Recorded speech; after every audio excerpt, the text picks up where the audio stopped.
नमस्कार. गोष्ट नर्मदालयाची पुष्प 57. पावसाळा सुरू झाला तेव्हाच लक्षात आलं की मे महिन्यात नर्मदालयावरचे जे पत्रे उडाले होते ते मुलांकडून नीट बसवले गेले नाहीत. त्यांना इतके सारे पत्रे लावण्याचा अनुभव नव्हता. पत्र्यांमध्ये काही फटी राहिल्या. पाऊस सुरू झाला की त्यातून जलधारा सगळ्याच खोल्यांमध्ये बरसायला लागली. त्यावेळी रात्र असेल तर अंथरूण पांघरूण गोळा करून रात्र रात्र जागून काढावी लागे. एवढ्या 60 मुलांना दुसरीकडे कुठे जागा नव्हती. पाऊस नसे तेव्हा त्या पत्र्याच्या फटींमधून मोठमोठे सापही येत. अनेकदा त्यात 7-8 फुटी नागही असत. निसर्गाच्या सहवासात राहणारी ही मुलं या सापांना कधी घाबरली नाही. एकदा रात्री जेवण करून मी माझ्या खोलीत गेले तर माझ्या टेबलावर एक साप होता. टेबलावर माझी काही पुस्तकं होती. त्यावर चढण्याचा तो प्रयत्न करीत होता. मी त्याचा फोटो काढला आणि सर्व मैत्रिणींना व्हॉट्सअपवर पाठवला. त्या फोटोला मी कॅप्शन दिलं, माझ्या टेबलावर अभ्यास करणारा साप. शंकरने त्याला उचलून अगदी बारीक भोक पाडलेल्या एका प्लॅस्टिकच्या बरणीत भरलं आणि दूर सोडून आला. माझ्या मैत्रिणींचे मात्र अगदी दुसऱ्या मिनिटापासून फोन सुरू झाले. भारती, तुला काही अक्कल आहे का? मण्यार आहे तो साप. किती विषारी असतो माहीत आहे ना? छोट्या छोट्या 60 मुलांना घेऊन राहतेस तू तिथे. सापांपासून मुलं सुरक्षित कशी राहतील याचा जरा गांभीर्याने विचार कर. असे एक नाही अनेक फोन आले. रात्रभर त्या काळजीने झोप आली नाही. आश्रमाच्या आजूबाजूला शेतं आहेत त्यामुळे इथे सापांचा वावर असणं अगदी स्वाभाविक होतं. पण सावधगिरी बाळगणं देखील खरंच गरजेचं होतं. त्या रात्री तहान लागली म्हणून पाणी प्यायला उठले तर मागच्या भिंतीच्या फटीतून आणखी एक साप येत होता. त्याला काठीनं हुसकावून लावलं. पुठ्ठा घालून फट बंद केली. सकाळी उठल्यावर पहिलं काम केलं ते म्हणजे फोन करून JCB बोलावून घेतली. ती बघताच सगळे कार्यकर्ते बाहेर अंगणात आले. कुणी आणि कशासाठी बोलवली JCB? मी कारण सांगितलं तर म्हणाले, इतकी घाई करू नका दीदी. आपण आधी पत्रे खिडक्या दरवाजे काढू. सामान हलवायला लागेल. मुलांना शाळेतच राहायला पाठवू. शक्य तितक्या फरशा पण काढण्याचा प्रयत्न करू. JCB काय 2 तासात सगळं जमीनदोस्त करेल. मग हे जुने दरवाजे खिडक्या आपल्याला पुन्हा वापरता येणार नाहीत. हे सगळं काढायला 8च दिवस द्या आम्हाला. 8 दिवसात आमच्या कार्यकर्त्यांनी सर्व दरवाजे खिडक्या लोखंडी जाळे आणि पत्रे व्यवस्थित काढले. JCBने नंतर 2 दिवसात सर्व इमारत जमीनदोस्त केली. इमारत पाडत असताना मी खूपच अस्वस्थ झाले होते. तलवार बाबांनी अत्यंत कष्टाने ती इमारत बांधली असेल. काय वाटलं असेल त्यांना? दुसरी अस्वस्थता होती की आता पुढे काय? एवढे पैसे कुठून आणायचे? थोडे थोडके नाही तर किमान 40-50 लाख तरी लागतील. इतक्या तातडीने CSR तरी कोण देणार? आश्रमाची इमारत पाडताना पुढे काय याचा विचार केला नव्हता. आता मात्र क्षणोक्षणी आर्थिक चिंता भेडसावायला लागली. जनरल इन्शुरन्सने शाळेच्या इमारतीसाठी जी आर्थिक मदत दिली होती त्याचं बांधकाम शेवटच्या टप्प्यात आलं होतं. आमचा आजवरचा अनुभव असा की कुठलंही बांधकाम पूर्ण होईपर्यंत मूळ बजेटपेक्षा किमान 30 ते 40% खर्च वाढलेला असतो. सरकारने GST लागू केल्यापासून तर सगळ्याच मालाच्या किमती वाढलेल्या होत्या. आत्तापर्यंत बैरागगड इथे आमच्या संस्थेच्या 3 मोठ्या इमारती बांधून झाल्या होत्या. त्यामुळे बाजारपेठेत वेळेवर पैसे देणारी संस्था म्हणून आमचं एक नाव झालं होतं. आमच्या सगळ्या बांधकामाच्या मालाचा पुरवठा करणाऱ्या दुकानदारांना मी विनंती केली की तुमचे पैसे बुडणार नाहीत याची मी खात्री स्वतः देते. पण पैसे मागायला माझ्या दारात उभे राहू नका. त्यांनीही माझी विनंती सहर्ष मान्य केली. दीदी, तुम्ही एवढं मोठं काम करता आहात. उलट विकलेल्या सामानावर आम्ही तुमच्याकडून नफा घेणार नाही. मूळ किमतीतच तुम्हाला सामान देऊ असाही भरोसा दिला. खरं तर या दुकानदारांनी आजवर देखील कधीच पैशाचा तगादा लावला नव्हता. उलट मीच बिलं पाठवा म्हणून त्यांच्या मागे लागायचे. काही कामानिमित्त नाशिकला गेले होते. जहागीरदार काकांना भेटायला गेले. आश्रमाची इमारत पाडल्याचं त्यांना कारणासहित सांगितलं. जहागीरदार काका आर्किटेक्ट आहेत. प्रॅक्टिस सोडून आता बरीच वर्ष झाली. पण इमारतीचा आराखडा बनवणे ही त्यांची आवड आहे.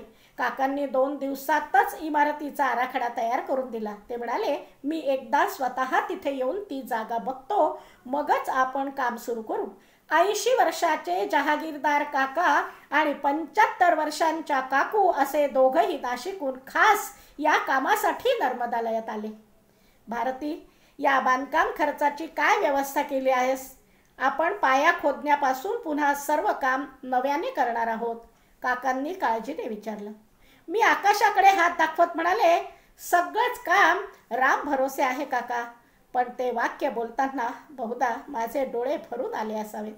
काका माझं बोलणं ऐकून गंभीर झाले.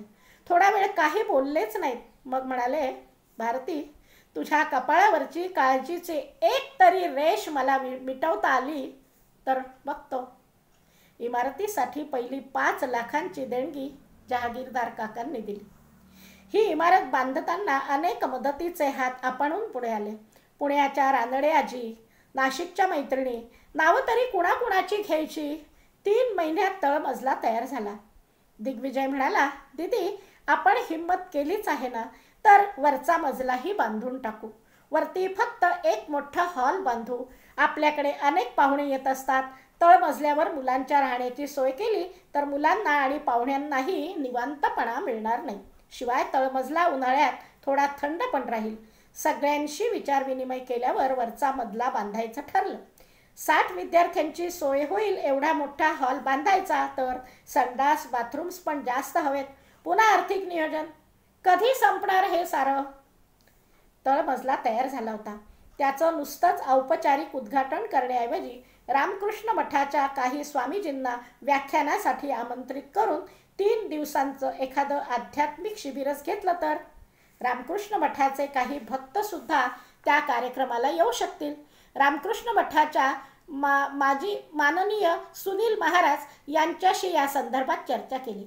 त्यांची मान्यता मिळाल्यावर इंदौरचे माननीय विष्णू महाराज, औरंगाबादचे माननीय प्रकाश महाराज, भोपाळचे माननीय रामेश्वर महाराज यांनीही नर्मदालयात या कार्यक्रमासाठी येण्याचं मान्य केलं. महाराष्ट्र आणि मध्य प्रदेशातून 100हून अधिक लोकांनी 24 ते 26 डिसेंबर 2019 या दरम्यान होणाऱ्या या शिबिरासाठी ऑनलाईन नोंदणी केली. जसा जसा शिबिराचा दिवस जवळ येऊ लागला तसे अनेक लोकांचे फोन येऊ लागले. शिबिराला यायची तर इच्छा आहे, पण आम्ही वयस्कर आहोत, खाली जमिनीवर झोपता येत नाही. आम्हाला शिबिरात झोपायला पलंग मिळेल का?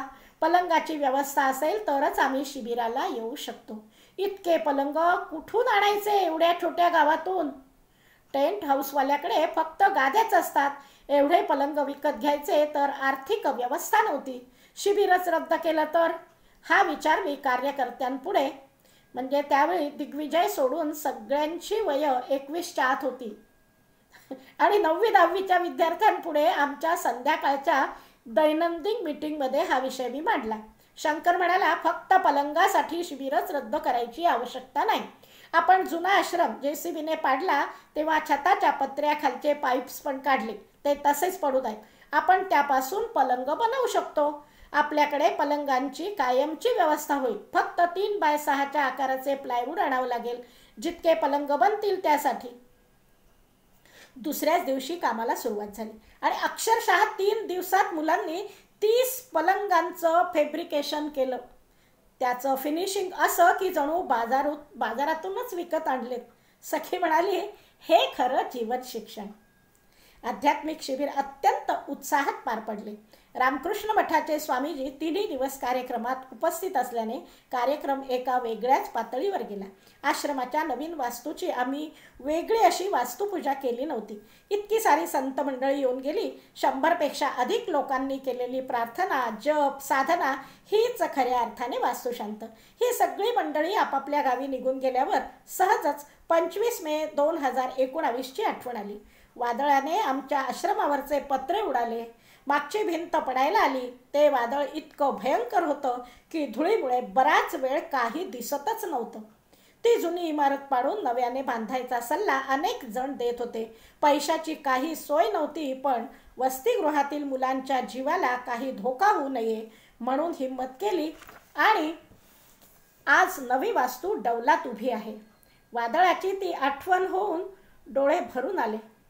पण क्षणभरच. आयुष्यातल्या अशा वादळांची आता सवय झाली आहे. सखी अशा क्षणांची वाटच बघत असते.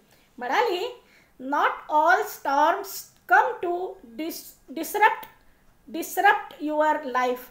सम come to clear your path. धन्यवाद.